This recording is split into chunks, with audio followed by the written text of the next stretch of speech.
យើងមានអបអរសាទរឆ្នាំថ្មីឬក៏ជូនពរឆ្នាំថ្មីá. Chúc mừng năm mới. Chúc mừng năm mới. Chúc mừng năm mới. សូមស្វាគមន៍បងប្អូនមកកាន់មេជ្ឈមណ្ឌលភាសាវៀតណាមម៉ារ៉ាឌី ថ្ងៃនេះជិតដល់ចូលឆ្នាំវៀតណាមហើយយើងនឹងរៀនពាក្យតាក់ទងទៅនឹងចូលឆ្នាំវៀតណាម ចាឥឡូវយើងចាប់ផ្ដើមចូលរៀនមេរៀនរបស់យើង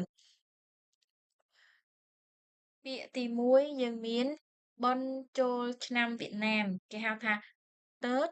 Nguyên Đán. Tết Nguyên Đán. Tết Nguyên Đán.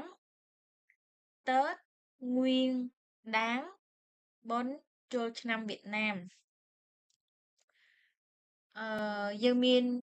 អបអរសាទរឆ្នាំថ្មីឬក៏ជូនពរឆ្នាំថ្មីá. Chúc mừng năm mới. Chúc mừng năm mới. Chúc mừng năm mới. Chúc mừng năm mới. យើងមានអាំងប៉ាវលីសី វៀតណាមភាគច្រើនដល់ពេលចូលឆ្នាំតែងតែមានអាំងប៉ាវ លីសី លីសី លីសី អាំងប៉ាវ ជួបជុំគ្រួសារ gia đình sum họp. Gia đình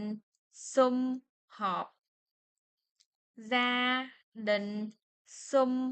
họp. ជួបជុំគ្រួសារ gia đình sum họp. Gia đình sum họp.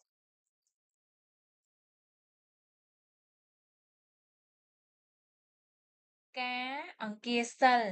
ចាប៉ុន្តែប្រភេទការអង្គាសិលនេះនៅតែភាគខាងត្បូងទេភាគខាងត្បូងពេលដែល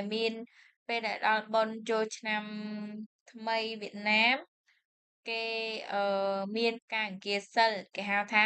hoa mai អានេះអក្សរ h អក្សរ អ ហើយនិងអក្សរ a យើងអានថា hoa ប៉ុន្តែខ្មែរយើងអត់មាន hoa ទេយើងអត់ខ្ចីបានអក្សរ h ជើងវទេអញ្ចឹងខ្ញុំ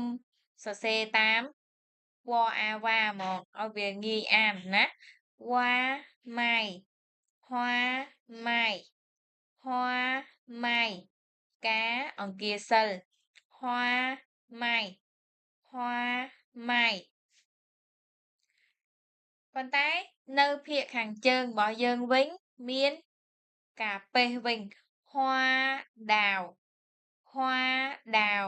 hoa នឹងក៏អញ្ចឹងដែរអក្សរ h អក្សរ អ ហើយនិងអក្សរ a